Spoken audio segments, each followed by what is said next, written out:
네, 안녕하세요. 메시지 광고 추천 인퍼런스 서버를 개선한 이야기에 대해서 초반부 발표를 맡은 박채훈이라고 하고요. 사내 닉네임은 핸도라고 합니다. 네, 우선 발표 목차부터 좀 말씀을 드릴게요. 큰 골자는 이제 메시지 광고 추천 시스템 모델에 이제 LLM 관련 내용을 저희가 추가를 했어요. 그러면서 이제 인퍼런스 서버 한계가 발생해서 트라이튼을 도입해서 극복해낸 얘기를 하려고 하고 있습니다.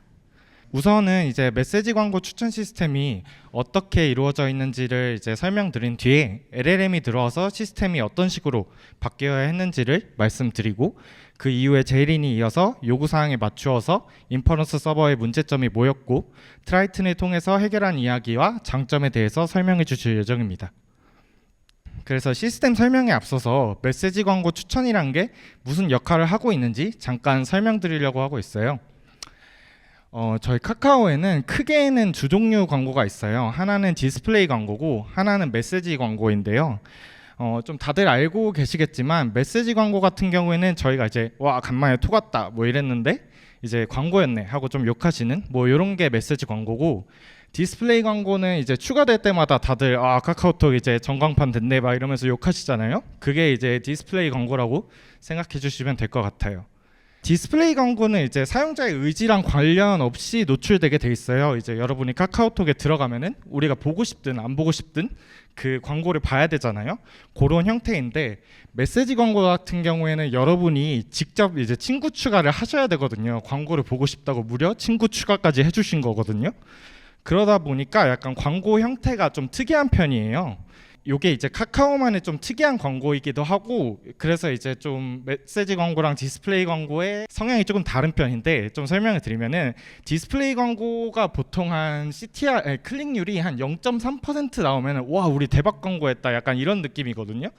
근데 메시지 광고 같은 경우에는 30%가 넘는 경우도 있고 뭐 많게는 막 50%가 넘는 광고도 나오기도 해요.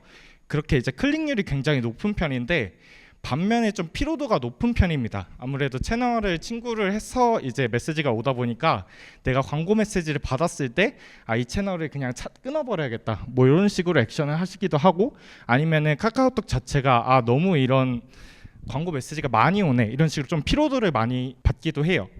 그래서 저희 메시지 광고 추천이 어떤 일을 하고 있냐면은, 이제 모든 광고에 대해서 하는 건 아니고 추천 광고로 이제 집행을 하겠다라고 이렇게 설정을 해주시면은 저희가 이제 그 광고 소재에 맞게 효율이 높은 유저군을 찾고 또 발송 시점은 언제 하면 좋을까 요거를 찾아가지고 발송하는 역할을 한다고 생각해 주시면 될 것 같아요. 그 역할을 통해서 좀 양도 줄이고 광고주 입장에서는 효율적인 광고를 하고, 그 다음에 유저 입장에서도 그나마 나한테 조금 더 유익한 광고를 받았다라는 인상을 주려고 노력하고 있습니다. 메시지 광고 추천의 이제 전반적인 플로우는 사실 내부적으로는 조금 복잡하기는 한데, 큰 골자만 보면은 추천에 대해서 들어보셨으면은 굉장히 일반적인 구조일 거예요. 유저가 이제 광고가 나갔을 때 반응을 해주시면은 이제 그걸로 모델을 학습을 시키고, 그럼 그 학습된 모델을 가지고 인퍼런스하고 랭킹을 시킨 다음에 채널별로요. 그럼 그 채널을 통해서 광고 메시지를 발송하는 형태로 되어 있습니다. 근데 이제 발표 제목에도 있지만 인퍼런스라는 용어가 조금 생소하신 분들도 계실 수 있을 것 같아요. 그래서 말씀을 드리면은 사실 그렇게 어려운 단어는 아니고, 이제 모델을 이제 실행함으로써 결과를 모델을 통해서 무언가 얻는 과정을 그냥 인퍼런스라고 얘기를 하거든요. 좀 더 간단히 말씀드리면은 저희 메시지 광고에서는 유저의 정보라던가 뭐 아니면 소재의 정보 이런 걸 넣어가지고 클릭 확률을 얻어내는 과정 자체를 인퍼런스라고 부른다라고 생각해 주시면 될 것 같아요. 하나 더 말씀드리고 싶은 게 이제 저희 도메인적인 특징인데요. 아까 계속 채널이라고 얘기를 했었잖아요. 근데 이게 저희가 인퍼런스를 해야 되는 크기가 좀 채널마다 다른 편이에요. 예를 들어서 뭐 버거킹이나 뭐 아디다스 같은 곳들 있잖아요. 이런 데는 막 저희가 할인 쿠폰 준다, 뭐 공짜 쿠폰 준다 해가지고 많이들 친구 추가를 해주셨잖아요. 이런 데는 이제 채널 사이즈가 막 200만, 300만 이런 식으로 되는데, 만약에 제가 오늘 채널을 만들어 가지고 이제 친구 수를 보면은 아마 10명도 안 되겠죠 아무래도. 근데 그렇다 보니까 인퍼런스 해야 되는 크기가 좀 채널별로 좀 제각각입니다. 그래서 이런 인퍼런스 크기에 따라 가지고 모델 구조를 바꿀 때도 있고, 아니면 리소스를 좀 조정해야 되는 경우도 있어요. 이런 특징이 있고요. 한 가지 더 좀 큰 특징이 있는데, 광고주분들이 이제 광고를 보내고 싶은 시간대도 좀 설정을 하시는 편이거든요. 근데 이 광고 집행 시간이 대부분 비슷합니다. 여러분도 생각해 보시면은 우리가 광고 메시지를 받더라도 이제 보고 싶은 시간대가 뭐 점심 먹고 커피 한 잔 할 때 좀 누워 있을 때 뭐 이럴 때 보고 싶지, 이제 다른 때 이제 한참 일하고 계실 때는 좀 잘 안 보시게 되시잖아요. 그러다 보니까 그 시간대들을 광고주분들도 아시고, 뭐 1시에서 2시에는 갑자기 5천만 건 보내시고, 뭐 아니면 뭐 3시에서 4시에는 뭐 전부 모든 광고주를 합쳐도 10만 건도 안 되고 뭐 이런 경우도 있어요. 그래서 좀 피크가 발생하는 형태로 운영이 되고 있다라고 생각해 주시면 좋을 것 같습니다. 네, 그래서 이제 도메인 얘기를 조금 드렸고, 분위기를 살짝 바꿔서 모델에 대해서 조금 더 설명을 드리려고 하고 있어요. 근데 이제 지금 설명드리려는 모델은 현재 쓰고 있는 모델은 아니고요, 초창기 시스템 설계에 사용한 모델인데요. 오늘 드리려고 하는 얘기가 모델 중점적이지는 않아요. 그리고 제가 모델을 개발하는 쪽도 아니기도 하고요. 그렇기는 한데, 기본적으로 추천 시스템이라는 거를 구현을 하다 보면은 아무래도 모델 특성을 조금 반영해서 구현을 해야 되는 경우가 있더라고요. 그래서 모델 특성에 대해서 조금 간단히 설명을 드리려고 하고 있어요. 이 모델이 이제 모델 이름이 FTRL이라고 하는데, 뭐 영어를 잘 못해서 발음은 좀 후지겠지만 읽어보면은 Follow the Regularized Leader라고 되어 있는데요. 이 모델은 좀 초반에 반응한 희소 액션을 다루는 데 좀 유리한 모델이에요. 네, 이렇게 얘기하면 조금 어려우니까 조금 쉽게 얘기해 보면은, 우리가 광고를 막 몇만 건씩 막 뿌려도 사실은 여러분 아무도 클릭 안 하시잖아요. 그러다 보니까 클릭한 액션은 굉장히 적습니다. 그러니까 그 유저들을 빨리 찾아내고 거기에 대해 가지고 조금이라도 클릭률을 높이는 게 중요한데, 이런 희소 액션, 클릭이 발생했을 때 그 특징을 빠르게 파악하고 수렴해 가지고 광고의 특성을 찾아내는데 좀 유리한 모델이다, 이렇게 생각해 주시면 될 것 같아요. 이게 아무래도 빨리 수렴을 해야 되고 리니어 리그레션 기반 모델이다 보니까 좀 가볍고 레이어가 좀 낮다는 좀 특징이 있었습니다. 그래서 좀 오타를 냈는데, 저희가 이 특징 때문에 광고별로 좀 항상 새로운 모델을 생성을 하고 그거에 대해서 학습을 좀 시켰어야 됐어요. 그래서 그 이유에 대해서 조금 더 자세히 설명을 드리려고 해요. 예를 들어서 S전자 광고주가 나 지금 컴퓨터 광고를 등록할 거야 라고 이제 저희한테 만약에 요청을 보내면은, 당연히 저희 시스템은 컴퓨터 광고에 잘 반응할 것 같은 이런 유저풀을 뽑아야겠죠. 이러다 보니까 저희가 어떤 식으로 하냐면은 10만 명 정도를 보내야 되면은 한 1만 명 정도는 좀 미리 보내봐요. 그냥 랜덤하게 1만 명 정도를 보낸 다음에, 그럼 거기서 이제 클릭 액션이 좀 발생을 할 거잖아요.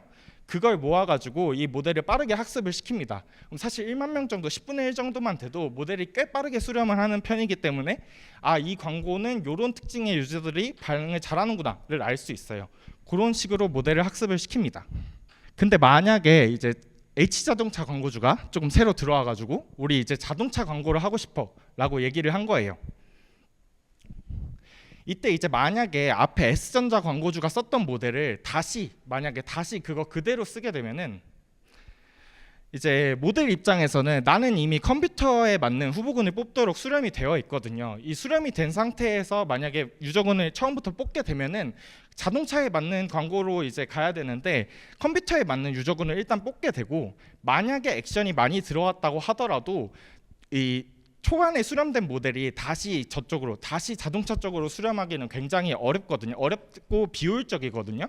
그러다 보니까 좀 광고 효율이 떨어지는 문제가 생길 수 있습니다. 그래서 저희 시스템 도메인적으로 광고별로 이제 새로운 모델을 항상 생성하고 학습하도록 이런 시스템 구성이 필요하다, FTRL 모델에 맞춰서는 이런 조구 사항이 있었어요. 그래가지고 이제 자동차에 대해서는 자동차 광고에 맞게 한 10분의 1 정도를 보내보고 그 후보군을 통해 가지고 더 좋은 광고를 만들고, 이런 식으로 모델을 만들었습니다. 어떻게 보면은 말이 많았는데 지금까지가 서론이었고, 이제 진짜 시스템 관련된 얘기를 조금 드리려고 하고 있어요.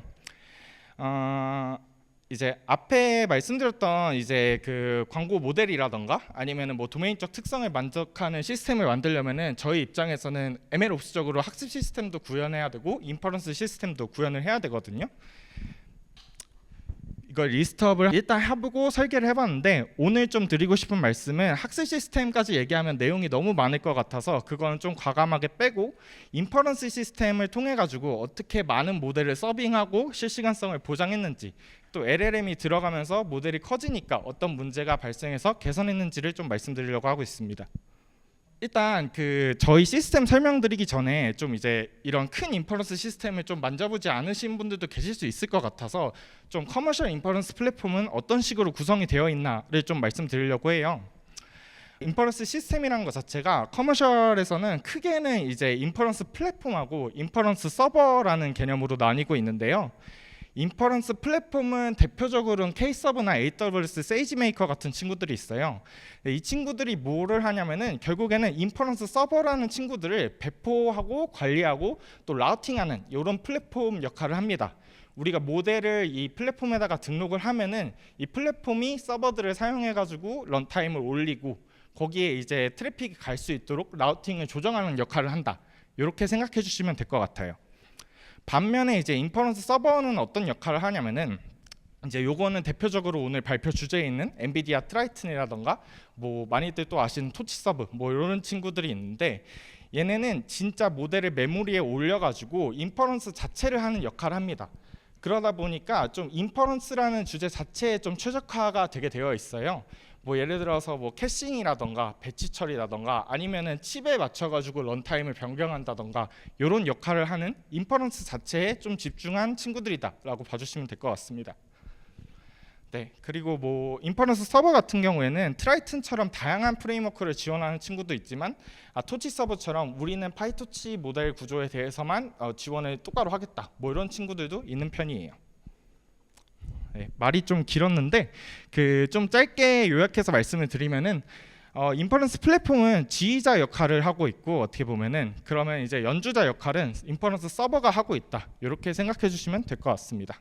그래서 결국 저희 메시지 광고 추천 시스템은 어떻게 구성을 했냐 하면은 일단 인퍼런스 플랫폼하고 인퍼런스 서버로 일단 나누기는 했어요. 그렇게 나눴고 그 다음에 인퍼런스 플랫폼을 만들 때는 약간 초기부터 굉장히 많은 공수를 들였습니다. 왜냐하면은 뭐 다들 익히 들어보셨겠지만 연주자는 좀 바꾸기 쉽지만 어쨌건 네, 뭔가 음악 하시는 분들께 신뢰 같네요. 지금 보니까 아무튼 연주자는 바꾸기 쉽지만 좀 지휘자는 바꾸기 어렵다라는 뭐 이런 생각으로 좀 초기부터 공수를 많이 들었어요.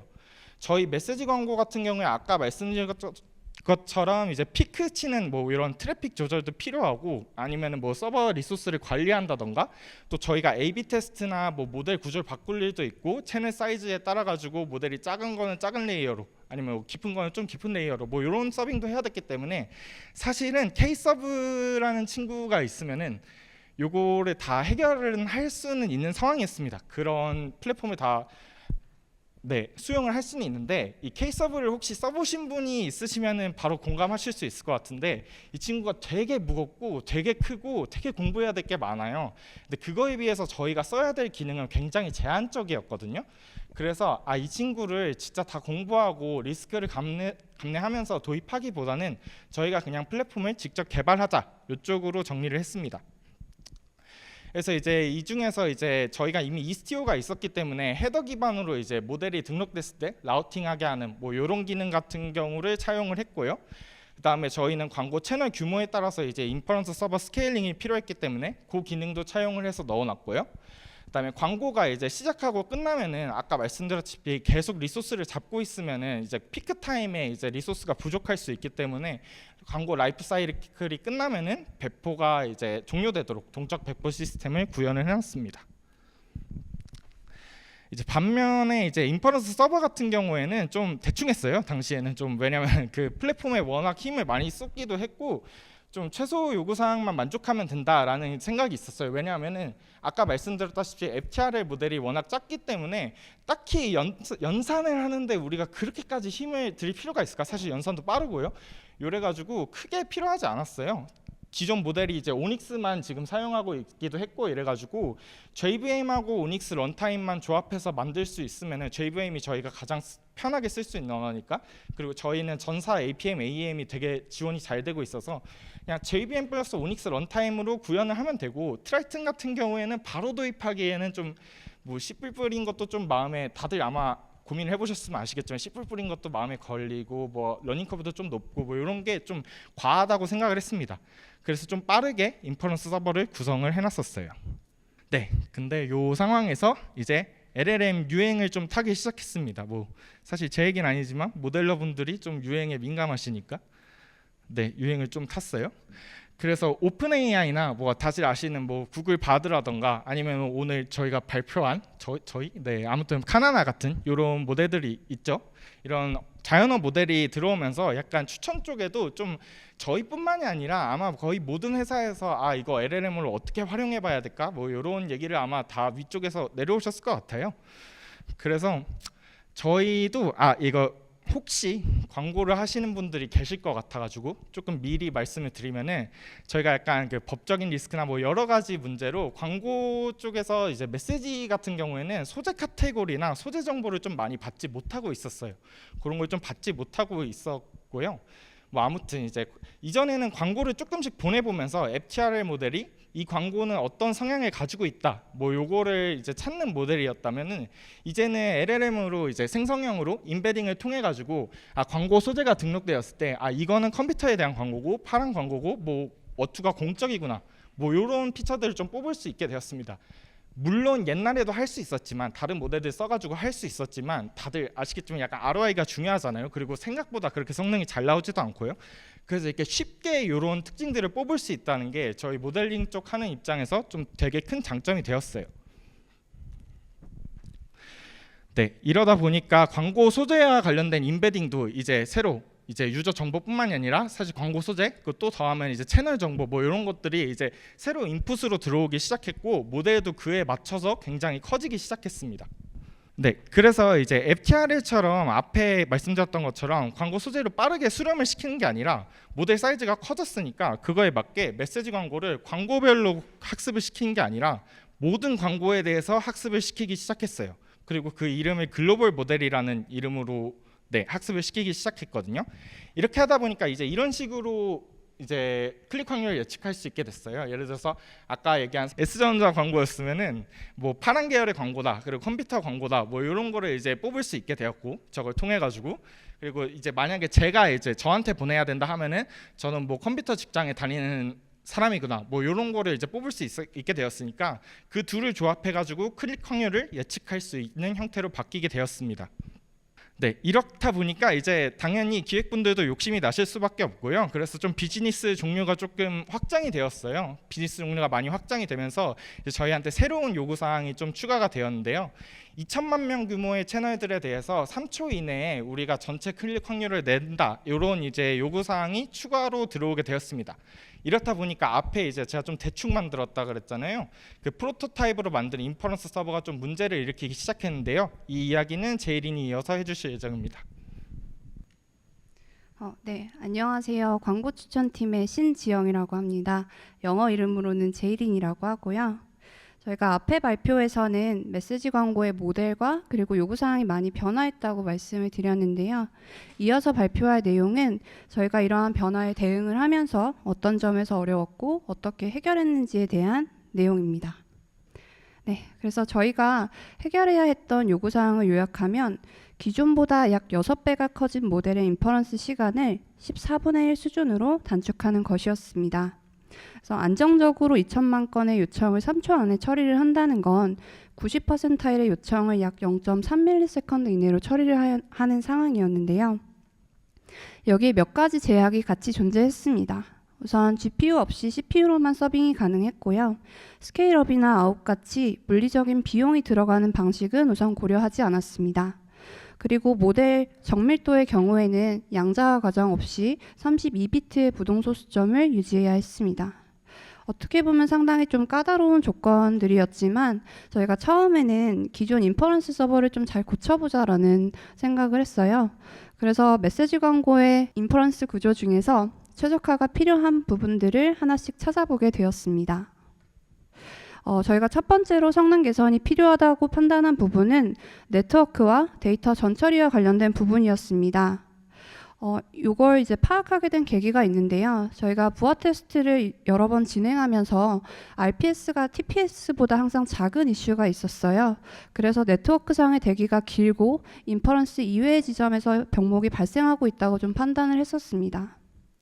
그래서 gRPC 프로토콜에 gzip 알고리즘을 적용하는 과정으로 송수신 데이터를 압축하였고요. 그리고 피처 트랜스포메이션이라고 부르는 유저와 소재 피처를 조합하는 과정에서 발생하는 병목 사항을 인덱싱을 통해 제거를 했습니다. 그래서 결과적으로 이러한 과정으로 처리량이 최대 2.5배 정도까지 증가하였지만 문제는 이 효과가 벡터의 특성과 그리고 크기에 따라 달라진다는 거였습니다. 예를 들어서 상대적으로 스파스한 벡터에서는 덴스에 비해서 데이터 압축률이 높고 그리고 피처 트랜스포메이션 속도가 더 빠른 경향이 있었습니다. 저희가 사용한 GGB라는 알고리즘 자체가 데이터와 패턴의 중복성이 좀 많을수록 효과적인 알고리즘이었기 때문에 온 한계라고 이해를 해주시면 좋을 것 같습니다. 네, 그래서 다음으로는 저희가 그 인퍼런스 서버의 최적화 가능성에 좀 더 주목을 해보았습니다. 메시지 광고의 인퍼런스 서버를 크게 나누어 보면 사용자의 요청을 처리하고 비즈니스적인 요구사항을 담당하는 백엔드 모듈이 있고요. 실제로 모델을 실행하고 그 연산 결과를 반환하는 모델 런타임이 존재합니다. 저희가 여러 번의 실험 끝에 발견한 사실은 이 백엔드 모듈이 런타임을 호출하는 과정에서 최악의 경우 30ms 이상의 지연이 발생한다는 것이었습니다. 이 내용을 말씀드리기 앞서서 간단하게 배경 지식을 말씀을 드리려고 하는데요. 저희가 사용하고 있는 오닉스 런타임은 C 기반으로 구현이 되어 있지만 자바 바인딩을 위해서 API를 제공하고 있습니다. 이때 JVM은 JINA라고 부르는 자바 네이티브 인터페이스를 통해서만 API 호출이 가능하게 되는데요. 이 과정에서는 자바가 지원하는 플롯 어레이 자료형을 JNI가 지원하는 NIU 버퍼 형식으로 변환하는 과정이 반드시 필요합니다. 결국 다르게 표현하면 자바 흰 메모리에 위치한 데이터를 복사 과정을 통해서 네이티브 메모리로 옮겨 써야 한다는 걸 의미를 하였는데요. 이 부분은 당연하게도 CPU와 메모리 오버헤드를 발생시킬 뿐더러 그 옮겨 쓰는 데이터가 커질수록 문제 수준이 증가하는 이슈가 있었습니다. 일반적인 상황에서는 큰 문제가 없었지만 동시 요청 수준이 증가하는 상황에서는 한정된 버퍼를 두고 경쟁하는 스레드 간 경합 수준이 심화되면서 지연 현상이 증폭되는 문제까지 발생을 하게 되었습니다. 그래서 정리를 하면 JVM에서 오닉스 런타임을 호출할 때 JNI 호출에 따른 오버헤드를 제거할 수 없다라는 근본적인 문제가 발생하고 있었습니다. 그래서 저희가 마지막으로는 모델의 경량화 가능성과 그리고 하드웨어 가속 기능을 활용할 수 있을지에 대해서 살펴보게 되었습니다. 특히 경량화에서는 퓨전이나 프루닝 같이 이미 학습이 완료된 모델을 런타임 시점에 빠르게 실행하는 방법이 필요했고요. 하드웨어 연산의 과정에서는 저희가 지금 활용하고 있는 인텔 제온 칩에 특화된 벡터 연산을 활용하는 게 중요했습니다. 사실 오닉스 런타임의 경우에도 이러한 기능들을 대부분 제공을 하는데요. 그런데 이제 이 포맷 자체가 오닉스는 IR이라고 해서 모델을 다양한 런타임에서 돌리는 데 특화가 된 그런 부분이 있습니다. 그러다 보니까 오픈비노나 텐서RT 같이 성능 최적화를 위해 애초에 설계된 런타임과 비교를 했을 때는 경량화나 하드웨어 가속 기능이 많이 부족한 상황이었습니다. 그래서 때때로 이러한 문제를 해결하기 위해서 오닉스 런타임의 플러그인 형태로 다른 런타임을 같이 사용을 할 수도 있는데요. 그런데 저희 인퍼런스 서버가 오닉스라는 단일 런타임을 지원을 하고 있었기 때문에 말씀드린 런타임 결합이나 변경을 통해서 최적화 효과를 높이기는 어려운 상황이었습니다. 지금까지는 저희가 여러 번의 시도 끝에 발견한 문제들을 말씀을 드렸는데요. 이 과정 속에서 저희가 겪었던 어떤 고충도 좀 함께 공유해 보도록 하겠습니다. 우선 전체 런타임 중에 모델 인퍼런스 구간을 프로파일링하는 일이 쉽지 않았습니다. 인퍼런스에서 프로파일링이라는 것은 주로 모델 실행에 따른 소요 시간, 메모리, 스레드 상태 같은 것들을 측정하고 병목을 찾는 과정을 의미합니다. 기존에 저희가 활용했던 J프로파일러나 APM 같은 도구는 어플리케이션 레벨의 어떤 프로파일링만 도와주는 도구였어요. 그래서 모델 실행과 관련해서는 저희가 직접 로그를 출력을 해보거나 아니면 컨테이너 내부로 들어가서 리눅스 명령을 사용을 해야만 하는 상황이었습니다. 그리고 비슷한 맥락에서 저희가 성능 테스트를 진행하는 비용이 너무 큰 상황이었어요. 예를 들어서 한 번의 성능 테스트를 하기 위해서는 테스트 컴피그라고 부르는 모델, 런타임, 하드웨어적인 옵션을 모아놓은 파일을 수동으로 변경하게 되고요. 그 컨피그를 반영하기 위해서 인퍼런스 서버를 재배포하고 부하 테스트를 진행하는 과정이 있었습니다. 그리고 이 결과 분석이 끝나면 다시 컨피그를 변경을 하면서 동일한 과정을 반복하게 되는데요. 기본적으로 저희가 수동으로 실험을 진행하고 상당히 휴리스틱하게 컨피그를 조절을 하기 때문에 의미 있는 결과를 좀 보기까지 이런 과정이 무한 반복되어야 한다는 문제가 있었습니다. 네. 좀 이야기가 길었는데요. 여기까지 저희가 찾은 문제와 어려움을 종합해 보면 기존 인퍼런스 서버의 경우 JVM의 구조적인 한계와 단일 런타임 활용에 따라서 성능 제약이 큰 상황이었습니다. 저희가 프로파일링이나 최적화 실험 구조를 고도화하는 과정도 필요했지만 그 자체를 개선하는 데 공수가 너무 큰 상황이었고요. 그래서 이러한 문제를 해결할 수 있도록 오픈소스를 찾아보고 그리고 최종적으로는 인퍼런스 서버까지 교체를 해보자라고 내부적으로 결정을 하였고요. 다만 저희에게 주어진 기간이 한 3개월 미만 정도였어요. 그래서 인퍼런스 플랫폼과 어떤 기존에 활용하던 이스티오 같은 인프라는 최대한 유지하는 방법을 선택하였습니다. 네, 그래서 다음으로는 엔비디아 트라이톤을 도입을 하게 된 과정과 이 앞의 문제들을 어떻게 해결했는지에 대해서 공유하겠습니다. 우선 트라이톤을 선택하기까지 성능과 통합 가능성 그리고 라이센싱과 같은 여러 기준을 두고 오픈소스를 비교를 하였는데요.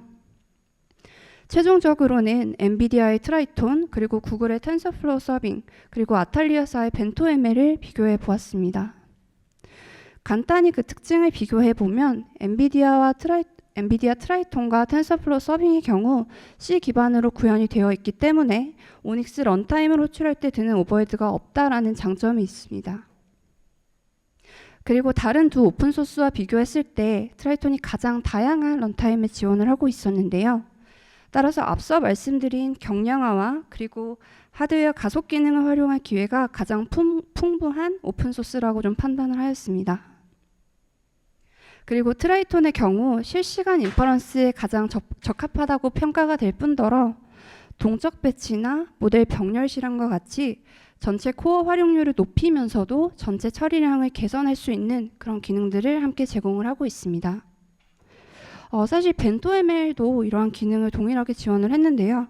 파이썬 GIL 제약으로 인해서 그 효과에 대한 의문이 있는 상황이었습니다. 그리고 벤토ML 공식 문서에서 좀 확인한 내용인데 트라이톤을 벤토ML 러너로 통합할 경우에 성능 향상을 꾀할 수 있다라고 써 있더라고요. 그래서 이러한 부분들을 통해서 저희가 직간접적으로 엔비디아 트라이톤의 효용성을 좀 판단을 해볼 수가 있었습니다. 다만 확인해 볼 문제는 있었습니다. 리서치 상으로는 트라이톤 장점이 굉장히 크게 부각이 되지만 실제로 우리가 만든 JVM 서버보다 빠른가에 대한 어떤 검증이 필요했는데요. 그래서 벤치마크 테스트를 진행을 했습니다. 저희 부하 테스트 환경은 로커스트라고 부르는 분산 부하 생성기를 통해서 이루어지고요. 테스트 환경은 기본적으로 쿠버네티스 노드나 인그레스, 모델, 부하 수준 같은 것들을 최대한 통일한 상태에서 진행하였습니다. 테스트 결과를 간단히 말씀드리면 서버 기준 처리량이 최소 195% 이상 증가하였고요.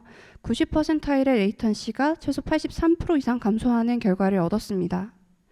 이런 벤치마크 결과로만 보면 사실 당장 트라이톤으로 교체하지 않는 게 이상한 상황이었는데요. 그런데 이 오픈소스가 가진 일정한 블랙박스적인 요소가 저희가 만약에 인퍼런스 중에 문제가 발생할 경우 좀 핸들링하기 어렵다라는 그런 걱정을 좀 가지게 되었습니다. 그래서 엔비디아에서 제공을 하는 여러 에코시스템을 찾아보게 되었고요. 엔사이트 시스템이라고 하는 프로파일링 시스템을 알게 되었습니다. 기본적으로 엔사이트 시스템은 커널 레벨에서 CPU와 GPU 프로파일링이 가능하고요.